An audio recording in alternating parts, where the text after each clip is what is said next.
करा कि आपके परीक्षा में अभी पूछा हुआ था 1 नंबर में कि एपी 10, 7, 4 डॉट डॉट डॉट का 36वां पद ज्ञात करे। और ऑप्शन में दिया हुआ था, ऑप्शन ए में 75, ऑप्शन बी में दिया था -77, ऑप्शन सी में दिया था -95 और ऑप्शन डी में दिया था 67। एपी है ना। एपी आपको करना क्या है, एपी का पूरा फुल फॉर्म होता है अर्थमेटिक प्रोग्रेशन, समानांतर श्रेणी। ठीक है, समानांतर श्रेणी। श्रेणी मतलब हुआ सीढ़ी।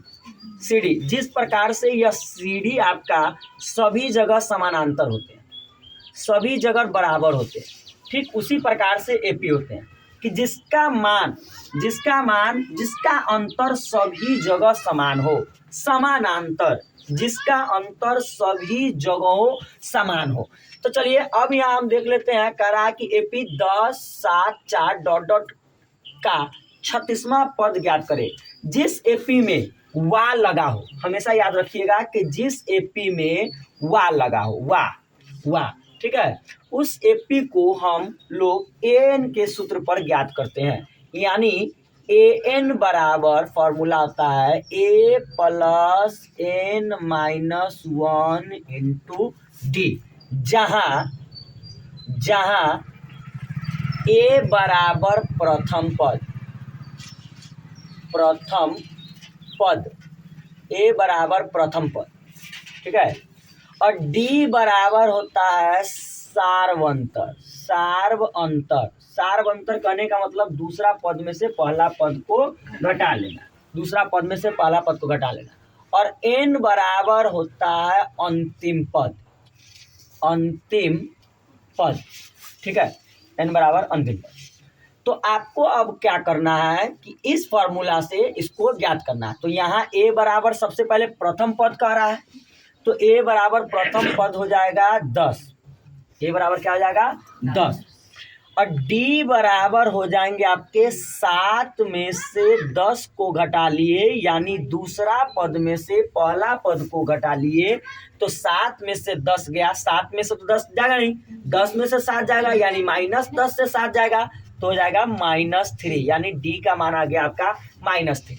और एन वा लगा हो, जिस पद में वा लगा हो उसे आप सदैव एन माने, हमेशा जिस एपी में वा लगा हो यानी एन लगा, तो उसको आपका एनवा पद हो जाएगा 36। अब सूत्र पर आपको ज्ञात कर लेना है A plus N minus 1 into D. तो ए का मान आपका हो जाएगा 10, ए का मान हो गया आपका 10, प्लस का चिन्ह है, आप भी प्लस लगा दीजिए। एन का मान आपको है 36 दे दीजिए, माइनस का चिन्ह है, माइनस लगा दीजिए, 1 का चिन्ह है, 1 लगा दीजिए। अब यहाँ डी का मान दिया हुआ है -3, डी का मान हो जाएगा -3। अब आपको क्या करना है, 10 का 10 हो जाएगा, प्लस का प्लस, 36 में से 1 घट जाएगा तो हो जाएगा 35, और यहाँ दिया हुआ है -3। हमेशा याद रखिएगा, अब तो यहाँ तक गुना का चिन्ह होता है, और गुना के चिन्ह और माइनस के चिन्ह, कोई भी दो चिन्ह सदैव एक साथ नहीं होते हैं, ठीक है। अब यहाँ आ जाएगा 10 का 10 हो जाएगा, प्लस माइनस माइनस, 35 के पहाड़ा हम 3 बार पढ़ेंगे, 35 के पहाड़ा हम 3 बार पढ़ेंगे, तो ये हो जाएंगे 105। 35 के पहाड़ा 3 बार पढ़ेंगे तो हो जाएगा 105। अब 10 में से 105 नहीं घट सकता, 105 में से 10 घट गया तो एन बराबर कितना आ जाएगा -77, -95, ये हो जाएंगे -95, ठीक है, -95, यानी ऑप्शन नंबर आपका क्या हो जाएगा सी। ऑप्शन नंबर आपका राइट आंसर हो जाएगा सी, यानी 1 नंबर जो कि आपके परीक्षा में भी दिया हुआ है, ऑप्शन नंबर सी, ठीक है। क्वेश्चन नंबर 30 है, इसका राइट आंसर हो जाएगा